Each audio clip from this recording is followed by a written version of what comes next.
This is Chad. Chad's a mechanic. And this is Chad's mechanical tip.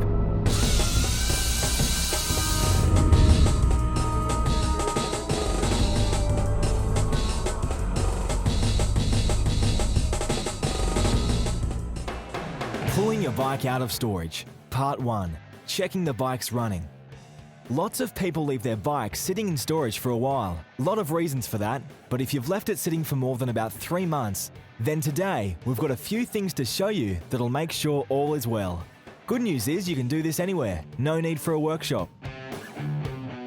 Most of the time when bikes are left in storage, they simply won't start. And this first part of the tip is about making sure that most importantly, the bike will run. To start, carefully pull the bike out of storage and put it on a stand. Most of you probably know this, but it's a fact that fuel can actually go stale. Most unleaded fuels have a shelf life of only about 7 days before it starts to deteriorate. So if your bike's been sitting for a while, odds are the fuel in it ain't gonna help the bike run.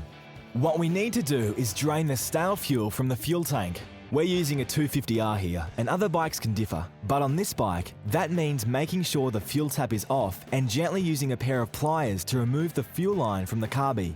On other bikes, you might have to take the tank off to do this. Then turn the fuel tap on and drain the fuel into a suitable container. Obviously be careful though, as the fuel might be stale, but it's still very flammable. Once all the fuel drains, refit the fuel line. After the fuel's drained from the tank, remove the plug from the bottom of the carby under the bow. It'll usually be a 17mm bolt.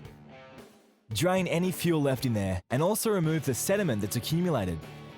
This is where you'll find the bulk of it if there is any. Once cleaned, simply reinstall. Now it's time to put some new fuel into the tank.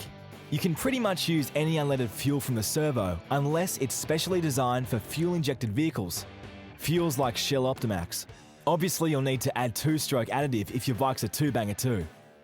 Fuel refill, done. Next thing is the air filter.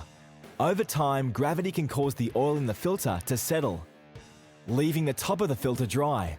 So just remove the air filter, and if there are any dry bits, just rub a good foam filter oil on to get complete coverage. Reinstall. Air filter, done. Now to the spark plugs.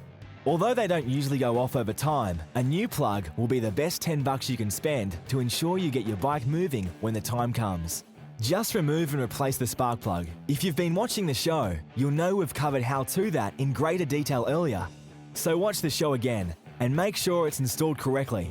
Lastly, you need to quickly check the muffler.